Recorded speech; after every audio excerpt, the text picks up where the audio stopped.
I have a dope guest for everybody today, Mr. Juan the Kraken Adams.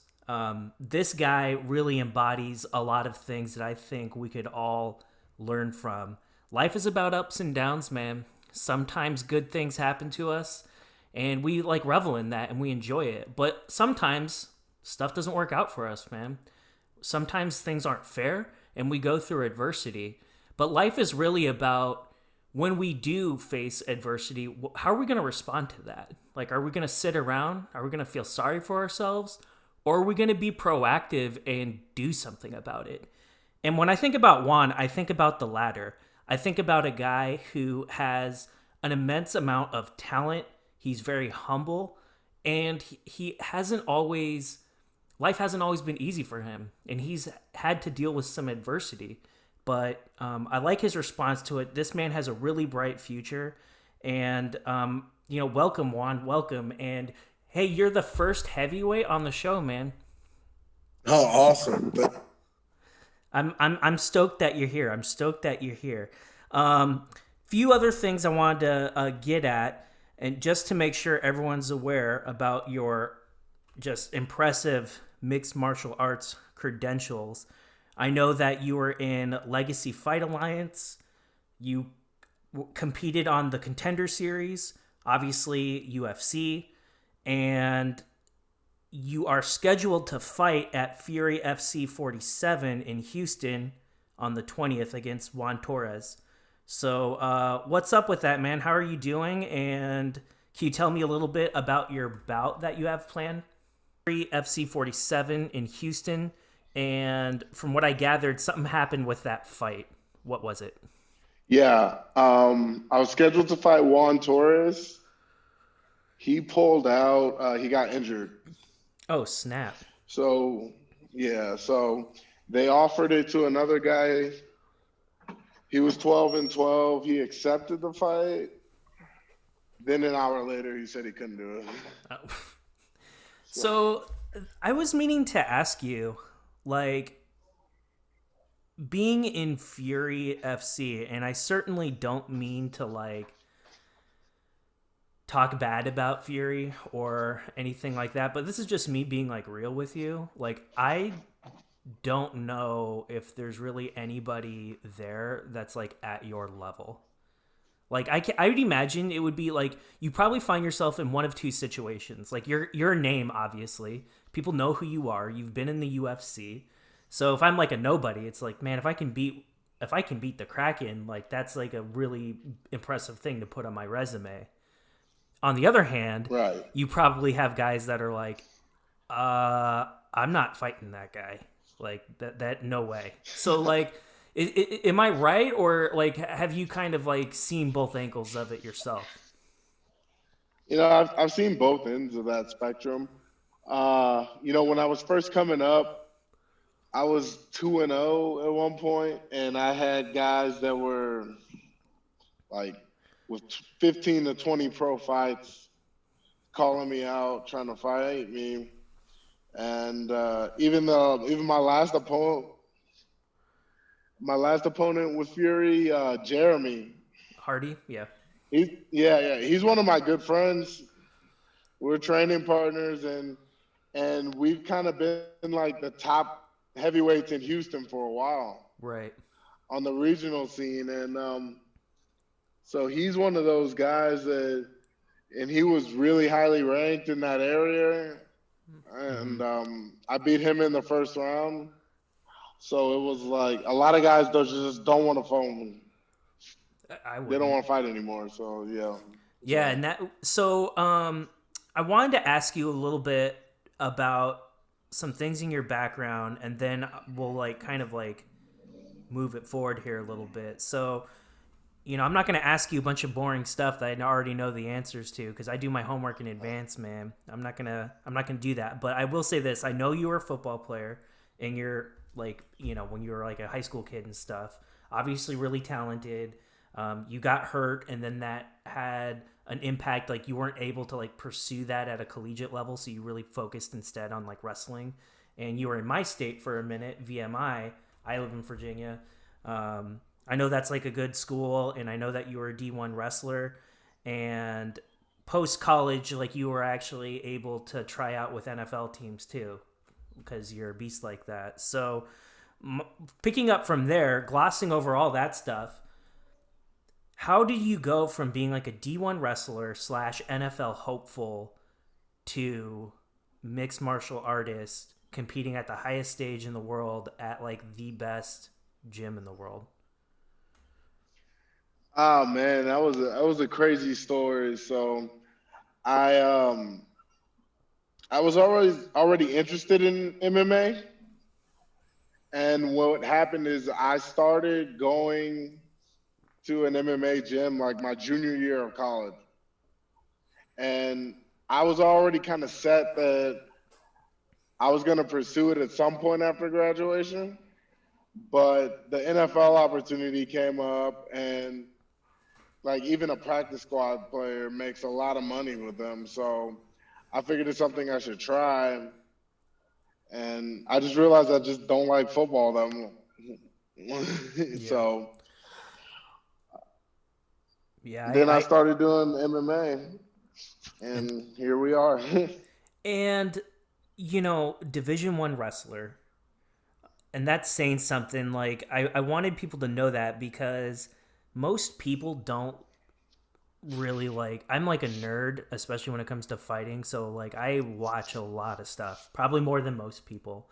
And I knew a little bit about you coming into the fold, especially like I remember the Contender Series, and like people were like, who's this Juan Adams guy? This guy is like huge. Like, is he like this Derek Lewis brawler type? I'm like, no, like no, he's not. Like, this guy is a lot, there's a lot more to his game than that. And I think a lot of people just saw, you know, most people probably only saw like your UFC fights against Hardy. I know you fought the one champ, the Indian dude, who's a beast, Yeah. and you talked about that a little bit.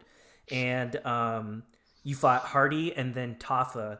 So, and that's kind of what I wanted to get into. Like, you become a pro, and like you just are chewing through all these guys. You're on the Contender Series and you're blowing these guys out of the water. And I posted some clips on my page of some of your fights from the Contender Series. Like, none of these dudes are on your level. Um, you're like Poseidon in a kiddie pool, man. Like they're just throwing these guys at you, and I don't like to be disrespectful to opponents, but I'm just being real, man. Like, they didn't belong in there with you. It was pretty obvious. Like, you were pretty much able to like do whatever it was that you wanted whenever you wanted. You were able to get these guys down on the ground. And one dude in particular, this poor bastard, man, you were bouncing this guy's head off the canvas. You were hitting this guy so hard. So you're cruising. You fight a really tough opponent who's now the one heavyweight champ, and now you come up against Hardy and Tafa.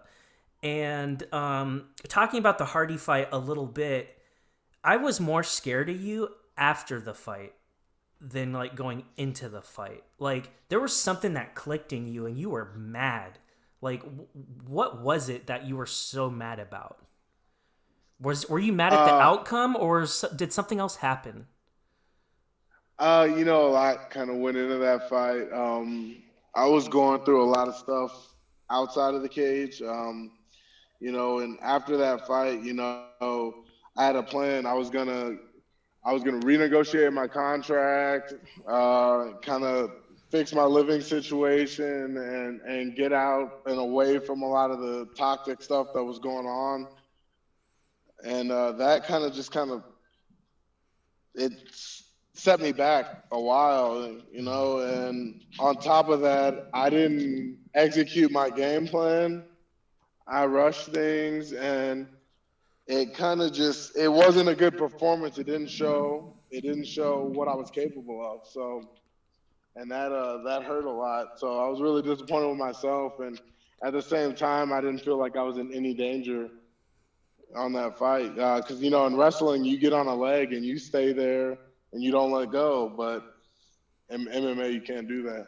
After the Greg Hardy fight, I was like, you know, not knowing what's going on in your personal life and whatnot, I looked at that fight and I was just like, I think this is frustration more than anything, because 99 times out of 100 times he's going to win that fight. and it didn't happen. It didn't work out because like here's the thing, and I'm not trying to like talk bad about Greg Hardy. He's an athlete, and everyone at the UFC, everyone who fights at your level is a monster. Every single person that you fight, there are no easy fights, and Hardy is, like him or not like him, that's okay. But like we have to respect his talent. But he does not have like your wrestling pedigree. That if you were ever to able to run it back with him, and you were able to utilize your wrestling skills, he would not he wouldn't do well. Right.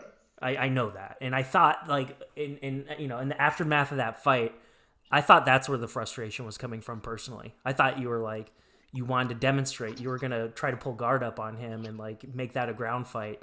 And I I think was, and just I rushed my game plan, and it didn't that's end well. and that's the fight game, man. Like we learned about everything, so we rushed the game plan a little bit, and then you get back in there, and now you're against another monster, Tafa, and it didn't work out. The fight ended relatively quick, and he came over to you and he said something to you. Like you didn't seem mad so much. You seemed really disappointed. I know that fight was in Houston. All right, so yeah, with the Tafa fight, it was a lot of disappointment. At that time, I switched teams. I picked up my entire life to give myself the best chance to win that fight, and it was really disappointing to fall short in front of your whole city like that. But we learn, right? Like it was a Yeah, learning moment, and I'm sure like you're getting in the back room, you're probably emotional. Probably a flood of emotions going through you: disappointment, anger, uh, just all kinds of stuff, right? But after a couple days, things start settling down, and like you start re-examining things with a clearer head. And I'm sure you're looking at it and you're like, okay, Juan, like this is what we're gonna do. This is the game plan, and this is how I'm gonna be better and stronger next time. Like you have to, if you're gonna be in the fight game, man. Like up here has to be stronger than anything else. Like all you guys have that mental fortitude that I think is just so imperative. And if you don't, then you're not going to make it. right. Can you tell me a little bit? So after the Tafa fight, your contract was up with UFC, and then so you were a free agent. It's the life. So I had a question for you, Juan. So like when it comes to like this is me not knowing anything about really like the business side of UFC. So let's pretend like I'm an athlete and I'm in the UFC and I'm like god awful. Like I would imagine like you sign like I would imagine like most people like they sign a 3 or 4 fight contract. Yeah, three Okay. or four fights. Okay. So can the UFC release me at any point? Like, is there something in the Yeah, contract that says like if you suck, we'll just get rid of you? well, yeah, they can release you at any point because you're an independent contractor. Okay. So like they're not obligated to give you the fights. It's a time frame. So it's like, hey, for instance, for me, it was they had 20 months to get me 4 fights. Wow, that's a lot of fights. Yeah, Like, yeah, I mean, when you consider like the camps and all that other stuff that goes behind it, like yeah. that's moving at a pretty quick rate. Yeah, I didn't know that. I was always curious how that worked. Like, can they just like? I imagine they could. They can just cut anyone that they want. Yeah. Um, so we're done with UFC. And at the very beginning of 20, I remember reading something online, like you put out like a press release or something like that saying that you signed with Aries, which is an overseas MMA promo, but you're not fighting with Right. them. And can what can you tell us what's up with that? Um, they were shut down pretty much because of COVID. So they're waiting for restrictions to lift for people to do stuff. And I got special permission from them Hmm. to fight outside of the promotion. So you're still contracted with Aries. Yes, in a way. It's really weird because like uh in my contract with him, I have a built-in Zuffa out. Uh huh. So if they So if call the you up, you can UFC were go. to right, I just had to give them. I would have to give them the opportunity to match it, I think. But if I just I just go back to the UFC at that point because it's Where just easier for me. where does in Aries, like, are there fights like in Africa and Europe mostly? Yeah, so their three main spots right now are France, Belgium, and South Africa. So would you have to move overseas No, at some I point? just would go out there for a fight week. Got it. So okay, you Yeah, would okay, I got you. So you could still have your camp and still hang out here, and you would just go there for the fights and stuff like that. So that's not that bad. That's not that bad. yeah. Um, and with COVID, um, let me ask you this: like going to Jackson Wink during the past like 18 months with the pandemic going on, like changing gyms is like a big deal, but doing it during like a pandemic, was that even more difficult for you? Like, and you had to relocate from Houston to Albuquerque because that's where Jackson Wink is. Yeah, and it was stressful because like I moved out here in November of 2019, Mm-hmm. and then I stayed here. And talking about what was going through my head after that last fight with the UFC, it was like I knew I still needed to be at this gym. Mm-hmm. So I came back here. I took a week in Houston. I started packing all my stuff, and then I brought what I could back to Jackson Wink. Then when a studio apartment opened up at the gym, I moved out from the dorm and into the studio apartment. And I drove down to Houston, got a trailer, grabbed all my stuff, and moved back up here. So That's a yeah, lot, man. yeah, that was during the throw. That was during the early stages of COVID. So then so it's been different living out here because it's a smaller city in general. Yeah, yeah. I've been to Then Albuquerque. I on know. top of that, yeah.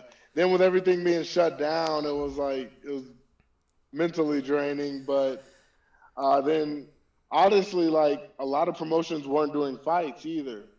So Aries, prime example, wasn't doing fights. So after about a year and a quarter of not fighting, I asked them if they would let me fight for other promotions just so I'm not wasting my prime.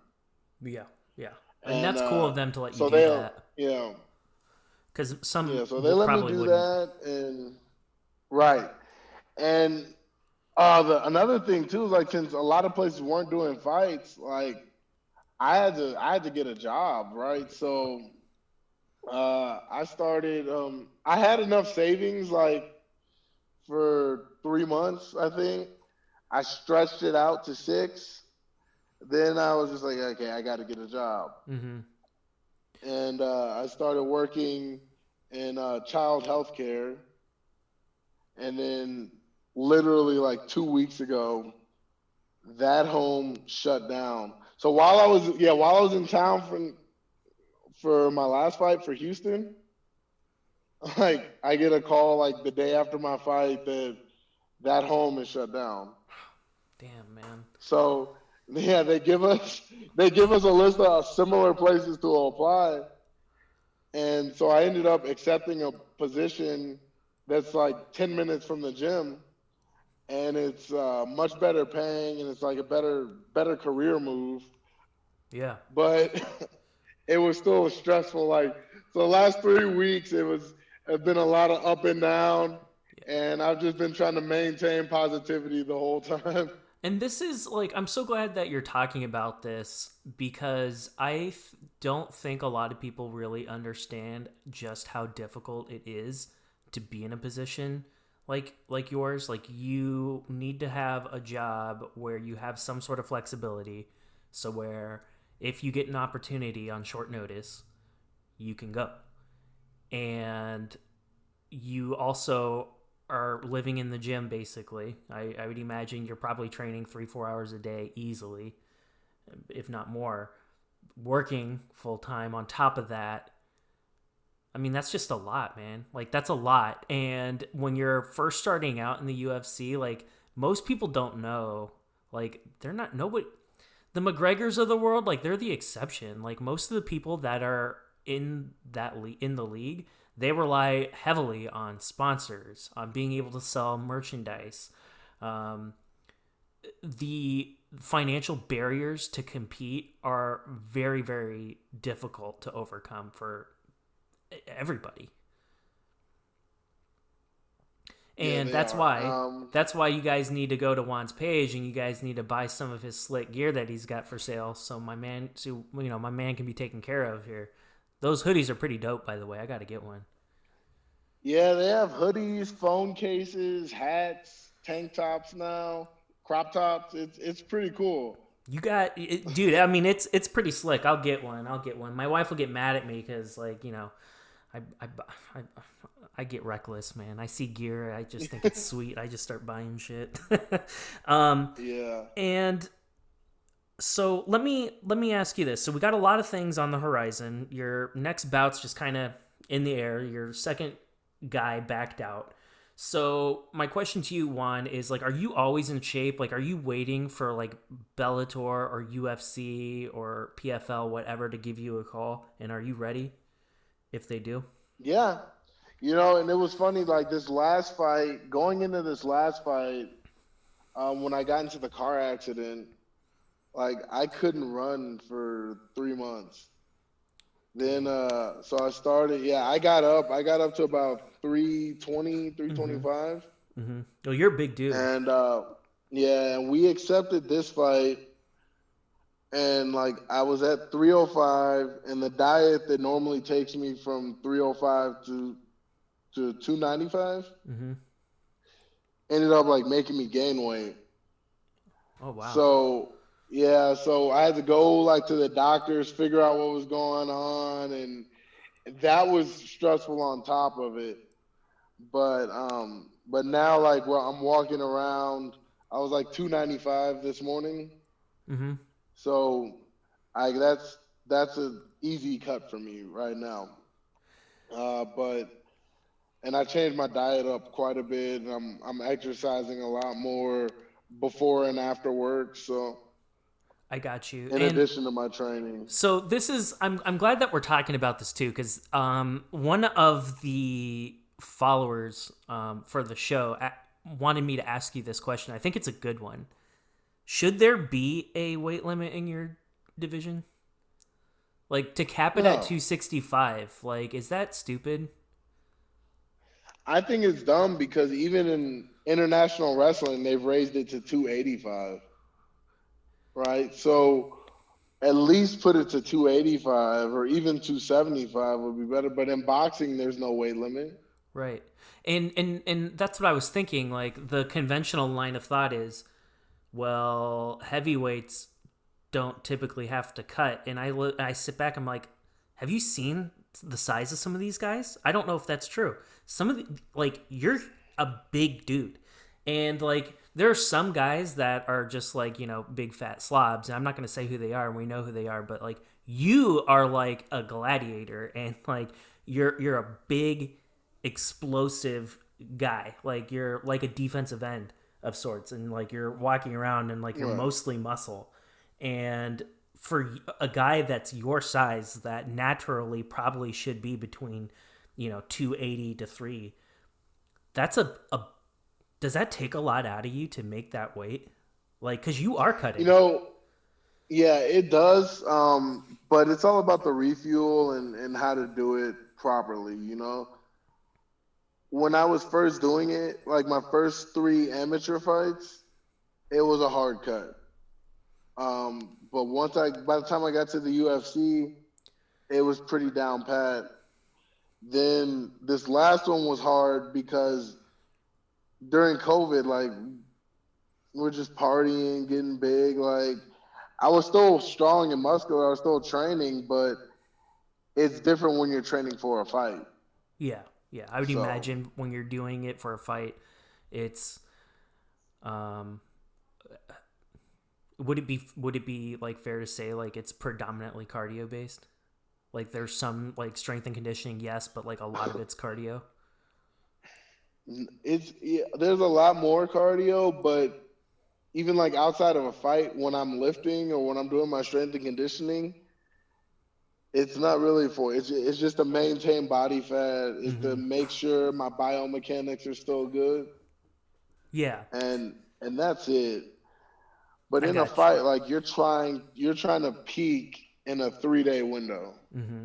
So when So so you hit the scale, so your weigh-in days typically Thursday or Friday, kind of depends on who you're fighting with. So you make the weight. When you go in, how much are you? Because you have to rehydrate and stuff like that. So can you like put on the like 10 lightest pounds? I've ever gone, yeah, the lightest I've ever gone back in is 275. 275. Okay. Most of the time I walk in between 283 and 290. Yeah, and for you, that's like probably like the ideal. That's probably ideal Right. for you. Like for other people, that would not go over well. But like you're a tall guy. You're like 6 feet 5 inches tall, and like for you to carry on that weight with like your build and stuff like that, I don't think it's that big of a deal. And I was thinking that too, man. I was like 265, like that to me for heavyweight, that just seems like a pretty low ceiling just because some of these guys are just so big.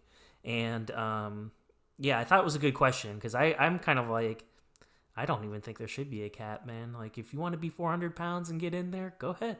Like I wouldn't say I don't Yeah. think that's a good idea. Like you would get probably Right. smoked, but I'm just saying like, I mean, heavyweights are heavyweights, right? Like there shouldn't Right. be much of a cut in my opinion. That's just me. Um, for or against open scoring? I'm for it, man. I really think because again, with my fight with Arjun Bueller, right? I really thought I won that fight. I didn't think two takedowns equated to double the amount of damage which I did. Right. And so if I had known the scores, I probably would have approached it a little differently. But you know, live and learn, I guess. And it's tough because we agree to these stipulations, right? Right. Right. Like you agree to whatever. So we can not like it, but at the end of the day, we still agreed to it, Mm-hmm. right? And we do choose to do it, but I think open scoring is better than the discrete system they have now. Well, what I thought a good compromise was, so Invicta tried it, and in Invicta, the judges would tell your corner, and then it was up to your corner to whether they're going to tell you what the score was or not. So that your coaches would know, but then it would be up to your coach if you to tell you that or not. I think that's a good compromise. Um, so I don't know, like that's just something to think about. I mean, Invicta is pretty dope, and I think they're really well run, and I thought that was a really good idea. Um, I guess the big concern I'd have if it went to like an open format was like, would you have some guys that they're up 2 rounds? Would they just get on their bike for the third round or fifth round and just like, would it be boring? Like I guess that's the one real concern I have with it. But that would relate only to the last round Yeah. becoming boring, and the compromise to that is like don't get down 2 rounds, Don't get down 2 rounds for sure. And for your weight class anyway, most fights don't finish, man. Like they don't go like Right. the distance anyway. Like somebody's going down. And you're a wrestler, and I wanted to like before I asked you a couple last questions, back in the Contender Series, took my notes here. Let me look. I think it was against Teed, and it made me laugh. So you're like beating the hell out of this guy. Like his face looks like hamburger meat. he's having a rough night at the office, and you look like you're just having fun. Like you just look like a kid that's out there having fun. And there's a point in the fight where it goes to the ground, like you're doing ground and pound on this guy, and he gets your leg. And I think he tried to put like a heel hook on you or a leg lock of some kind. And I heard like you got picked up on a mic, and you were just like, all right then. Like it did, like you said that to him. Like you weren't even phased, like it didn't even bother you. And I thought that was really funny. And this is the guy that you said he needed to lay off the barbecue. That guy. Yeah, Yeah. yeah. But I thought that was funny. Like your ground game's like really well pronounced, and I hope that when you come back, you have an opportunity to like showcase that more because people don't know. People don't know. Like there's a small sample size of your work in the UFC anyway. And the thing that people don't remember is like you've only been really at this since 2016. You haven't. It's 2021, and you're learning on the fly, and you're probably going, at least in the past anyway, it's like you're going off of raw athletic talent, and now it's like, okay, now I need to like pick up some of the technique that I may not have had in my game, whereas in the past I was just relying on my athleticism. Is that a fair assessment? Yeah, it is. And like even in my last fight, my coaches were like, why'd you keep shooting? And I said, honestly, like I hurt my hip in the first round. I don't know how it happened, but I wasn't going fast. Dude hits hard. He came at me fast, but every time I shot, he stopped swinging. I'm gonna keep shooting So then, yeah, you know. And let me ask you this one. I know, like, I know, I can tell just by looking at you. Like, you're fast. I know you are. Like, I wouldn't want to, like, how fast are you? Like, people don't know. Like, I'm talking, like, in a short distance. Like, I'm not running away from you, man. Like, I know that. Like, how fast are you? I when last time I got timed on a 40, I believe when I was 320, Uh I huh. ran a 4.8. Dude, that is, like, moving. Like, Yeah. like a lot of people don't know, like, a 540. I know, like, by NFL standards, like, a 5.0 is, like, bad, but, like, 95% of people can't do that. Like, a 540 is pretty fast for, like, Yeah. normal people. And a guy your size, a sub 540, like, that's pretty scary. That's a pretty scary thought. Like, because I was thinking to myself, I always think about heavyweights, and I'm always like, I think I could outrun that guy. Like if my life depended on it and I needed to like unass a situation, obviously I can't fight anybody, but like could I run away from that guy? And there are some people like Derek Lewis. I love Derek Lewis. I'm a big fan of his. I think I could outrun him. I think I could. If my life depended on it, I think I could get away from him. I don't think I could do that with you though, man. I don't think I could. Yeah. I've run a mile in 6:30 before. I've Dude, done that's like moving. yeah. Yeah, I went to a military college, so like I had to learn how to run. I think the fastest 2 mile I ever did was 15 minutes. Damn. Or yeah, and then I've done a 3 mile in 23 minutes before. But See, I knew it, man. See, I got an eye for this stuff. yeah. I should start a podcast. Like, no, I like. Would you say your cardio is like better than like pretty much everyone that you've ever fought in the heavyweight class against? Other than Arjun, yeah. Well, he's an um, animal. the Yeah. thing that people don't understand is though I throw more punches than most heavyweights. My fight with Arjun, for example, I threw almost what was it? I landed 107 out of 212 strikes, and then 81 of those were significant strikes.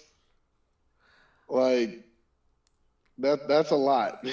You one thing I like about like your stand-up game that obviously stands out to me is you land that jab whenever you want, and your jab slices people up. Like Yeah.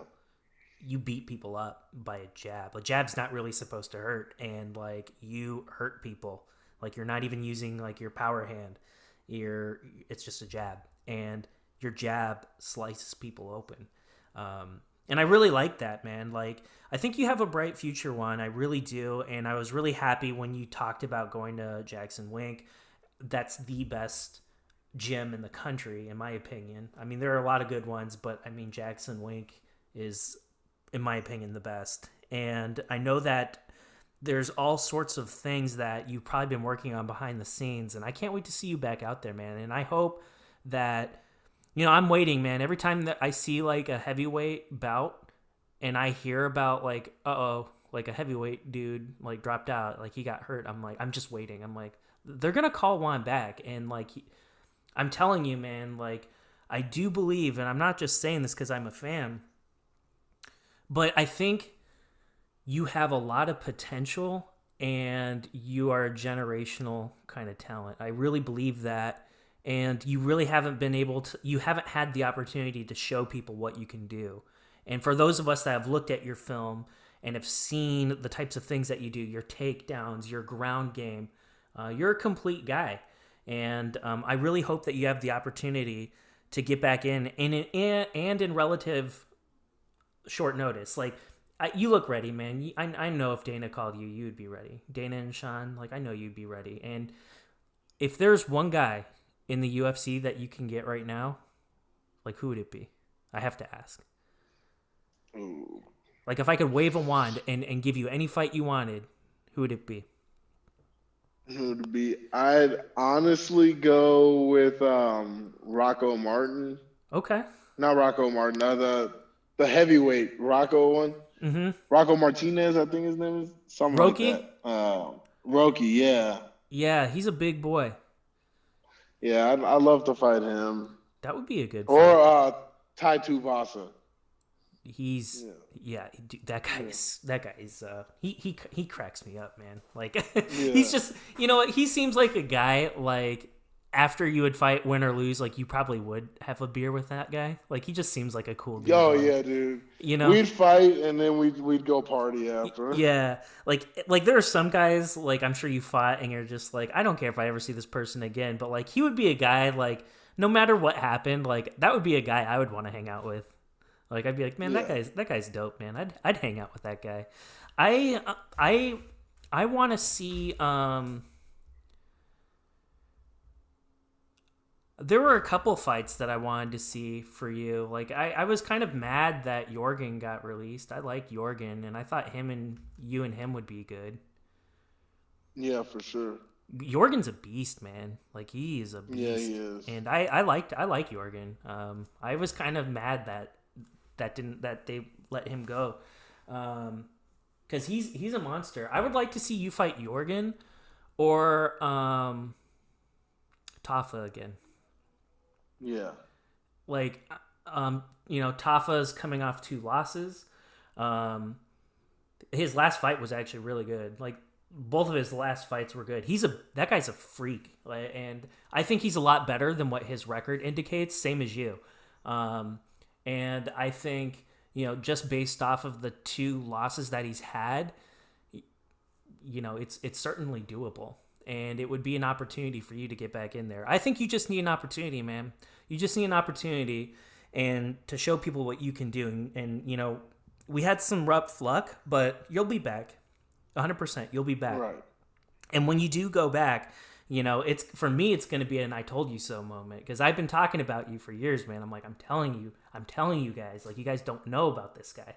And, but I know, like you just haven't had the opportunity. It hasn't been there. We've had some bad luck, but we'll be back for sure. And, I got to ask you before I let you go, do you play UFC 4? No. That's disappointing. I play. I play. I don't really play video games a whole lot. Like, I play Pokemon. Okay. I have a Switch. I had Skyrim on my Switch.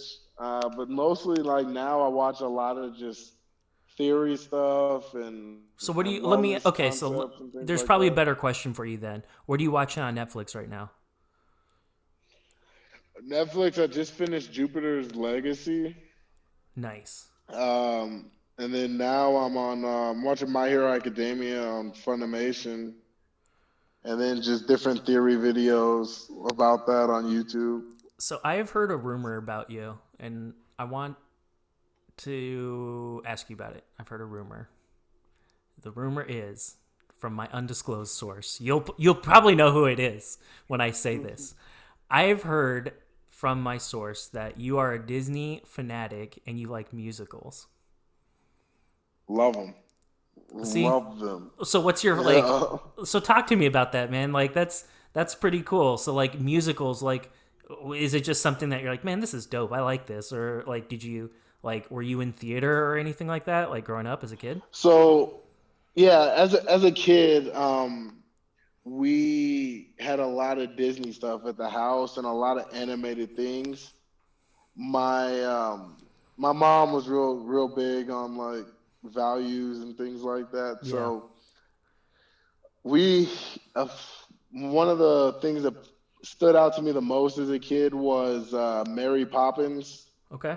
Yeah, so I watched Mary Poppins and I watched Bedknobs and Broomsticks, and those things kind of just really just set the tone for me. Then I got really into the animated Disney movies because I love the musical numbers. Have you The been first to movie I ever saw, good. what? Yeah, the first one I saw in theaters was Lion King. Have you been to Broadway? No, I have not. The only time I went to New York, I think it was for the All Academy Wrestling Championships at U.S. Merchant Marine Academy. Business. But yeah, in high school, I was in a vocal performance class, and we did some a song from Urinetown and Oz, and then it was just a Disney medley that we sang. That's cool, man. Good for you. And that was fun. And then growing up, I played violin and piano. I play guitar, or at least So try to. You could probably see it behind yeah, me there. And yeah, it's a nice looking guitar. it is, man. It is. It's all about trying to do something, everything that like I've been like a lot more mindful about like mental health and like doing things that like relax me and make me happy. And that's one of the reasons like why I do this. Um, why I have a podcast in particular is because I know without knowing, like when it comes to fighting, like obviously I don't have the athleticism and I'm too old to be a fighter, and that's okay. Like it's just that wasn't my path in life that I was supposed to take. But what I can do is help tell their stories, and I can help give them exposure and a platform because it's my favorite sport of all time. Like I get really bored watching other things like hockey, football, baseball, whatever. But two guys I've never heard of can fight, and I'll watch it. And there's something, it's like violent poetry to me. I see that, and it's two guys, no excuses, not a lot of rules. Like, it's just simply a matter of like who wants it more. And there's something primal about it that I like. And it's just I don't know. It's crazy. I keep going back to beautiful poetry because that's what it is. Like it's not that I dislike you. It's like no, like we're gonna do this like gladiator style, and then afterward, like we can be boys and stuff like that. But like for that time when that cage shuts to when the ref until the ref raises somebody's hand, like it's a war, and there's something beautiful about that to me. There's subtlety and excuses I think for everything. Like oh well, we would have won the football game had like our star player not got hurt or had the ref made a different decision that didn't affect the outcome of the game. Well, yeah, that's probably true. That probably exists in fighting too to an extent, but not like those other sports. So that's why I like it so much. And For sure. one last question. I promise I'll let you go. What is your favorite when you have a cheat meal? What is it? Ooh, that's a tough one. It's usually Taco Bell, Oh and man, then I do really? Like cheese. you're from Then I Houston, do Juan. Come cheesecake on, man. after. Oh no, no, no! The chocolate bar, the chocolate Okay. bar in Houston. Yeah, they have chocolate tres leches. That's your That's jam? my go-to. Good Yeah, for that's you, my shit man. right I love there.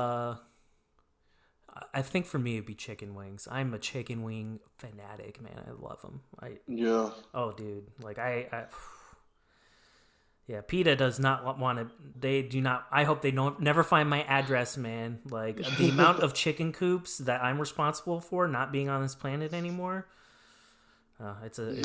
It's sad, but Juan, thank you so much for your time, man. I really enjoyed talking to you. You're an amazing guy, and you have a bright future, and you're so young still. You're not even 30 years old. You're very. You're. I don't even know if you've hit your athletic prime yet. Um, and you just need a chance, man. You just need a chance to get out there and show people what you can do. And you have the talent, you have the skills, you have the best coaches in the country that are working alongside you. And I'm sure it doesn't help, or I'm sure it doesn't hurt you to train with Jones if you ever have the opportunity to do that, because I know he's at your gym too, and he's trying to be a heavyweight too. Yeah, for sure. So, you have a bright future, man, and I really want to see more from you. I really want to see you get another opportunity. Um, I know you'll be ready, and I just hope you get that call one day, bro. Thanks, man. All right, Juan. Well, always a pleasure, and I really appreciate your time, and we'll do it again sometime. All right, bro? For sure, man. Have a good one. All right, Juan. Take care, man.